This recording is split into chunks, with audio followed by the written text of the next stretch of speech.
नमस्कार, मैं हूं रश्मि और आप देख रहे हैं ग्रैंड न्यूज नेटवर्क। नजर डाल लेते हैं आज की ताजा खबरों की ओर। बिलासपुर जिले के कोटा क्षेत्र में एक बार फिर मलेरिया ने दस्तक दे दी है।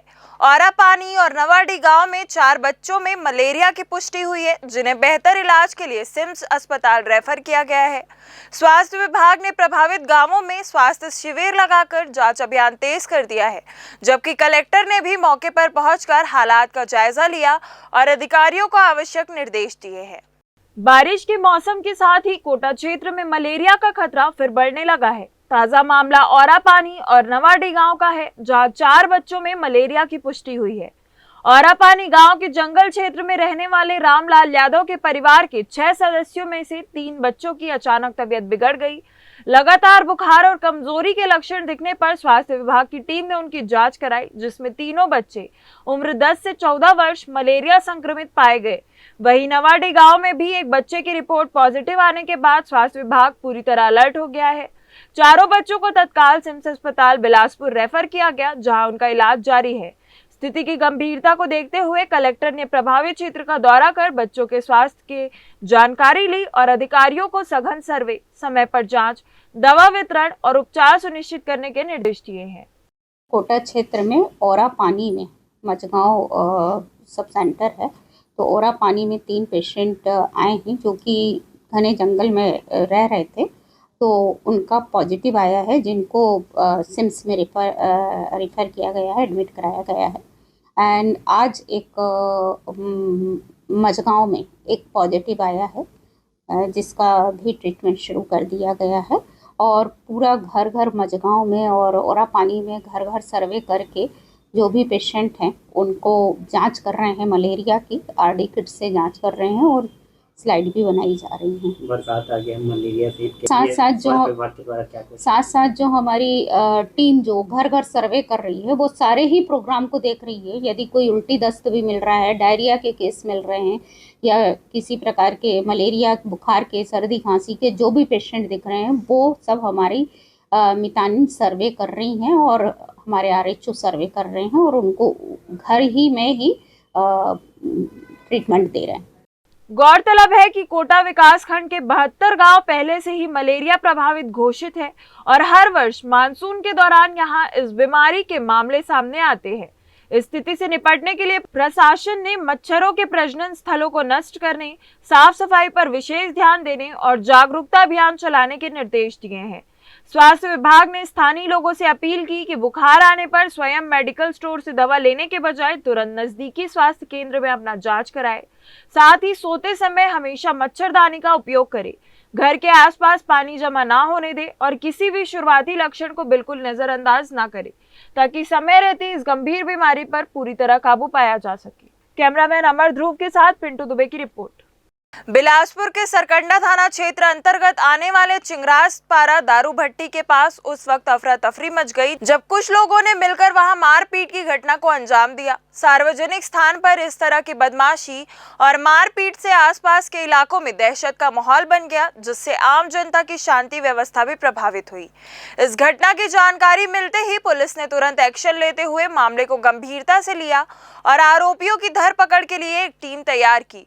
पुलिस ने अपनी कार्यवाही को तेजी से आगे बढ़ाते हुए घेराबंदी की और इस पूरी घटना में शामिल सभी 4 बदमाशों को धर दबोचा। पकड़े गए इन आरोपियों में विकास यादव, मानव ध्रुव, राहुल गोड़ और ज्ञान सिंह गोड़ के नाम शामिल है। पुलिस ने सभी आरोपियों के खिलाफ नियमों के तहत कड़ी प्रतिबंधात्मक कानूनी कार्यवाही पूरी करते हुए उन्हें न्यायालय के समक्ष पेश कर दिया है। छत्तीसगढ़ में उच्च न्यायालय के निर्देशों की अवहेलना करना प्रशासनिक अधिकारियों को भारी पड़ता नजर आ रहा है। ताजा मामले में शासकीय नर्सिंग कॉलेज में डेमोन्स्ट्रेटर और असिस्टेंट प्रोफेसर की भर्ती से जुड़े एक अहम फैसले का पालन न किए जाने पर छत्तीसगढ़ उच्च न्यायालय ने चिकित्सा विभाग के सचिव अमित कटारिया को अवमानना नोटिस जारी किया है। पूरा मामला वर्ष 2021 का है, जब छत्तीसगढ़ पीएससी द्वारा डेमोन्स्ट्रेटर और असिस्टेंट प्रोफेसर के कुल 58 पदों पर भर्ती के लिए विज्ञापन जारी किया गया था। इस विज्ञापन के क्लॉज 5 में केवल महिला अभ्यर्थियों को ही पात्र माने जाने का प्रावधान रखा गया था। इस शर्त के कारण पुरुष अभ्यर्थी इस प्रक्रिया से वंचित हो गए थे, जिसके खिलाफ उन्होंने विज्ञापन के क्लॉज 5 और मेडिकल एजुकेशन के रूल 2013 के शेड्यूल 3 नोट 2 को चुनौती दी थी। मामले पर सुनवाई करते हुए 9 मार्च 2023 को छत्तीसगढ़ हाई कोर्ट की डिवीजन बेंच ने इस प्रावधान को असंवैधानिक करार देते हुए रद्द कर दिया था। ये जो मामला है ये शासकीय नर्सिंग कॉलेज में डेमोन्स्ट्रेटर के और असिस्टेंट प्रोफेसर की भर्ती से संबंधित है। सन 2021 में सीजीपीएससी ने एक विज्ञापन जारी किया था जिसमें कुल 58 पोस्ट डेमोन्स्ट्रेटर और असिस्टेंट प्रोफेसर के लिए इसमें जारी किया गया था। इसमें क्लॉज 5 था जो कंडीशन, उसमें ये था कि केवल इसमें महिला अभ्यर्थी ही पात्र होंगी। इससे वंचित पुरुष अभ्यर्थियों ने इस विज्ञापन के क्लॉज 5 को और रूल 2013 के मेडिकल एजुकेशन के शेड्यूल 3 नोट 2 को इन्होंने चैलेंज किया और 9/3/2023 को छत्तीसगढ़ उच्च न्यायालय की डिवीजन बेंच ने इस शेड्यूल 3 नोट 2 रूल 2013 और क्लॉज 5 इस विज्ञापन 2021 के इसको अनकॉन्स्टिट्यूशनल मानते हुए इसे कॉश कर दिया था। इसी कथित अनुपालन ना होने के आधार पर इन्होंने अवमानना याचिका दायर किया गया और 23 जुलाई 2026 को माननीय उच्च न्यायालय ने इस याचिका पे संज्ञान लेते हुए मेडिकल एजुकेशन डिपार्टमेंट के सेक्रेटरी श्री अमित कटारिया जी को नोटिस जारी कर जवाब तलब किया गया। अदालत के इस फैसले के बाद भी जब आदेश का अनुपालन सुनिश्चित नहीं किया गया तो वंचित अभ्यर्थियों की ओर से अवमानना याचिका दायर की गई। याचिकाकर्ता के अधिवक्ता ने विस्तार से जानकारी देते हुए बताया कि मामले की गंभीरता को देखते हुए 23 जुलाई 2026 को माननीय उच्च न्यायालय ने इस याचिका पर संज्ञान लिया और मेडिकल एजुकेशन डिपार्टमेंट के सचिव श्री अमित कटारिया को नोटिस जारी कर कड़े शब्दों में जवाब तलब किया है। ग्रैंड न्यूज के लिए कैमरामैन राकेश खरे के साथ पिंटू दुबे की रिपोर्ट। बिलासपुर में मानसून की सक्रियता के साथ ही बारिश का दौर शुरू हो चुका है, लेकिन यह मौसम अपने साथ सड़क सुरक्षा को लेकर कई बड़ी चुनौतियां भी लेकर आया है। बरसात के इन दिनों में अक्सर कच्ची सड़कें फिसलन भरी हो जाती है और पक्की सड़कों पर भी जल भराव व क्षतिग्रस्त हिस्सों के कारण गंभीर सड़क दुर्घटनाओं की आशंका कई गुना बढ़ जाती है। इसी संवेदनशीलता को ध्यान में रखते हुए यातायात अतिरिक्त पुलिस अधीक्षक रामगोपाल करियारे ने आम नागरिकों और विशेष तौर पर वाहन चालकों से अपील की है कि वे इस मौसम में अत्यधिक सतर्कता बरतें ताकि किसी भी अनहोनी या जानलेवा हादसे से बचा जा सके। यातायात अतिरिक्त पुलिस अधीक्षक रामगोपाल करियारे ने विस्तार से जानकारी देते हुए बताया कि वर्तमान में बरसात प्रारंभ हो जाने के कारण कई कच्ची और ग्रामीण मार्ग फिसलन से भरे हुए हैं, जहां वाहन के चालक को बेहद सावधानी पूर्ण अपने वाहन चलाने की आवश्यकता है ताकि फिसलने के कारण लोग सड़कों पर गिरकर चोटिल ना हो। इसके अलावा उन्होंने पक्की सड़कों की स्थिति पर चिंता जताते हुए कहा था कि डामर या पक्की सड़कों के कॉलर अक्सर पानी और नमी के कारण क्षतिग्रस्त हो जाते हैं, जिससे अचानक पक्की सड़क से कच्ची या टूटी सतह पर उतरने पर गाड़ियां फिसल जाती है या कई बार भारी वाहन अनियंत्रित होकर पलट जाते हैं। इस तरह की स्थितियां कई बार बेहद गंभीर और घातक सड़क दुर्घटनाओं का कारण बनती है, जिसके परिणाम अत्यंत पीड़ादायक हो सकते हैं। वर्तमान में बरसात प्रारंभ हो गया है और बरसात के दौरान जो है कई कच्ची सड़कें होती है वो फिसलन भरी होती है। इसमें कई बार सड़क दुर्घटनाओं की स्थिति निर्मित होती है। आम नागरिकों वाहन चालकों से मेरा अपील है कि जो कच्ची सड़कें हैं वहाँ पर सावधानीपूर्वक वाहनों को चलाएं ताकि फिसलन के कारण आप सड़कों पर गिरे ना। और साथ ही साथ जो पक्की सड़कें हैं उसके कॉलर जो रोड होता है वहाँ पर कई बार जो है क्षतिग्रस्त हो जाता है, जिससे अचानक से पक्की सड़कों से कच्ची की ओर जब हम उतरते हैं तो गाड़ी फिसल करके रोड में गिर जाती है और कई बार बड़ी गाड़ियां जो है उसमें ऊपर आ जाती है। तो इस स्थिति में गंभीर सड़क दुर्घटना और उसका गंभीर परिणाम भी आता है। तो इस बात को ध्यान में रखते हुए सभी वाहन चालक जितने भी जहां पर पानी भराव की स्थिति है, जो डुबान क्षेत्र है, जो निम्न तल वाले क्षेत्र हैं जहां पर पानी भर जाता है, उन जगहों पर विशेष ध्यान रखें। और जब पानी ज़्यादा गिरे और ज़्यादा बरसात की स्थिति निर्मित हो, उसी स्थिति में आप जो है जो ऊंचे मार्ग वाली सड़कें हैं वहाँ से आवागमन करें ताकि आपको पानी बरसात के कारण किसी प्रकार के आवागमन से संबंधित बाधा का सामना न करना पड़े और आप सुरक्षित तरीके से अपने गंतव्य तक, अपने मंजिल तक पहुंच सकें। इस स्थिति से निपटने के लिए यातायात पुलिस की ओर से नागरिक को विशेष हिदायत दी गई है कि जिन जिन क्षेत्रों में पानी भराव की स्थिति रहती है या जो क्षेत्र निचले तल पर होने के कारण डुबान की श्रेणी में आते हैं, वहां के वाहन चालक विशेष रूप से सतर्क रहे उन्होंने अपील की कि अत्यधिक भारी बरसात के दौरान लोग जल भराव वाले निचले रास्तों से बचने का प्रयास करें और हमेशा ऊंचे मार्ग या सुरक्षित सड़कों का चयन आवागमन के लिए करें, ताकि पानी के तेज बहाव या जल प्लावन के कारण किसी भी प्रकार की बाधा का सामना न करना पड़े। अतिरिक्त पुलिस अधीक्षक ने अंत में दोहराया कि सभी वाहन चालक यातायात के इन नियमों और सावधानियों का पालन करते हुए पूरी तरह सुरक्षित रूप से अपनी मंजिल तक पहुंचे। कैमरामैन अमर ध्रुव के साथ पिंटू दुबे की रिपोर्ट। बिलासपुर से रायपुर जाने वाले नेशनल हाईवे पर तिफरा के पास सड़क की हालत बेहद खराब हो चुकी है।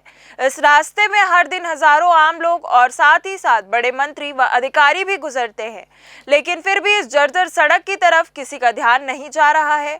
बारिश के मौसम में सड़क पर बने बड़े बड़े गड्ढे पानी से भर जाते हैं, जिससे वाहन चालकों को गड्ढों का पता नहीं चल पाता है। पानी से ढके इन खतरनाक गड्ढों की वजह से कभी भी कोई भी बड़ा सड़क हादसा हो सकता है। यदि प्रशासन ने कोई बड़ा हादसा होने से पहले इन सड़कों की मरम्मत नहीं कराई तो बिलासपुर के लोगों को किसी भयानक दुर्घटना का सामना करना पड़ सकता है। अभी हम मौजूद हैं बिलासपुर और रायपुर नेशनल हाईवे के पास तिफरा में, जहां पर हम आपको दिखाएंगे सड़कों की बदहाल स्थिति।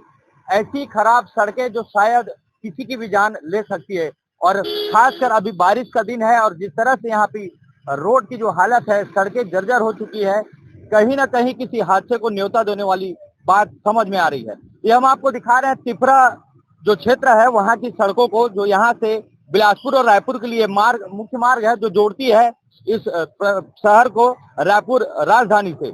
अब जरा देखिए, लाखों की भीड़ यहाँ से रोज आना जाना करती है और जो सड़कें हैं बिल्कुल फटी हुई है। आगे और भी बहुत सारे गड्ढे हैं, लेकिन यहाँ की स्थिति आप देखिए, सड़क का जो हिस्सा है किस तरह से बेरहमी से फटा हुआ है। अगर बारिश का समय है, पानी में अगर ये डूब जाता है सड़क और जो लोग आ रहे हैं गलती से उनका वाहन जो है, उनके पहिए अगर इस फटी हुई सड़क के बीच आ जाते हैं तो एक बड़ा हादसा हो सकता है। लेकिन प्रशासन आखिर इस सड़क को ध्यान क्यों नहीं दे रही है? मंत्रियों का काफिला भी इसी क्षेत्र से ही होकर बिलासपुर और रायपुर आना जाना करते हैं, लेकिन सड़क की स्थिति देखते ही समझ में आती है कि क्या हाल है बिलासपुर का। स्मार्ट सिटी का नाम बताने वाले वो नेता यहीं से गुजरते हैं, लेकिन सड़कों की दिखाई ये जो फटी रूप है वो उन्हें दिखाई क्यों नहीं देती है। स्कूल भी यहाँ पे समीप में है, बच्चे रोज यहाँ पे आना जाना करते हैं। बारिश का मौसम है और सड़कें फटी हुई है, हादसा कुछ भी हो सकता है। आप देख सकते हैं पीछे एक ऑटो आ रही है, ऑटो का पहिया भी उसी रास्ते से होकर गुजर रहा है। गलती से अगर कोई साइकिल सवार या बाइक सवार का पहिया इस फटे गड्ढों पर आ जाता है तो क्या कुछ हो सकता है। जल भराव यदि कहीं यहाँ पे हो जाता है तो फटे गड्ढे दिखाई नहीं देंगे और हादसा हो सकता है।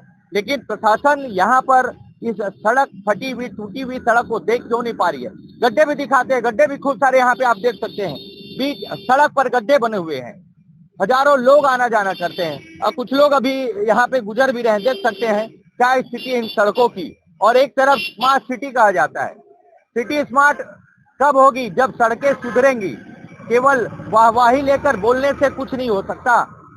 लोग परेशान है, आना जाना जो रोजाना जिनका होता है वो काफी परेशान है, लोग आते जाते रहते हैं और स्थिति बदहाल हो चुकी है सड़कों की, लेकिन प्रशासन देख नहीं पा रहे। आखिर क्यों?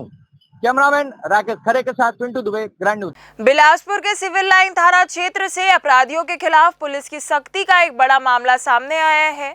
पुलिस ने नाबालिग बच्चियों के साथ दुष्कर्म और शोषण के 2 अलग-अलग मामलों में त्वरित कार्यवाही करते हुए दोनों आरोपियों को धर दबोचा है। एक आरोपी को पुलिस ने रायपुर से घेराबंदी कर गिरफ्तार किया, जबकि दूसरे आरोपी ने मकान मालिक की नाबालिग बेटी को अपनी हवस का शिकार बनाया था। पुलिस ने दोनों आरोपियों को न्यायालय में पेश कर दिया है, जहां से उन्हें जेल भेज दिया गया है। सिविल लाइन पुलिस के अनुसार पहला मामला नाबालिग लड़की को बहला फुसलाकर भगा ले जाने और शोषण से जुड़ा हुआ है। इस मामले में आरोपी अबुल हसन पर 14 वर्षीय नाबालिग लड़की को अगवा करने का गंभीर आरोप था। पुलिस ने तकनीकी और मुखबिर की सूचना के आधार पर जाल बिछाते हुए आरोपी अबुल हसन को रायपुर से घेराबंदी कर दबोच लिया। थाना सिविल लाइन क्षेत्र अंतर्गत यह मामला है। पॉक्सो एक्ट की धारा 4(6) और बीएनएस की धारा 64 के तहत पुलिस ने अपराध पंजीबद्ध किया है पीड़िता के परिजनों की शिकायत पर, जिस पर एक आरोपी की पुलिस ने गिरफ्तारी की है और उसे रिमांड पर भेजा जा रहा है। वहीं दूसरा मामला सिविल लाइन थाना क्षेत्र के अंतर्गत ही सामने आया, जहां आरोपी लोकेश नायक किराए के मकान में रहता था। उसने अपनी घिनौनी करतूत को अंजाम देते हुए मकान मालिक की ही नाबालिग बेटी को अपनी हवस का शिकार बनाया। पुलिस ने दोनों ही मामलों में संवेदनशीलता और तत्परता दिखाते हुए त्वरित कार्यवाही की और दोनों आरोपियों को गिरफ्तार कर न्यायालय में पेश किया, जहां से उन्हें जेल के लिए दाखिल कर दिया गया है। ग्रैंड न्यूज के लिए कैमरामैन अमर ध्रुव के साथ पिंटू दुबे की रिपोर्ट। खबरों का सिलसिला आगे भी जारी रहेगा, तब तक के लिए जुड़े रहिए ग्रैंड न्यूज नेटवर्क के साथ।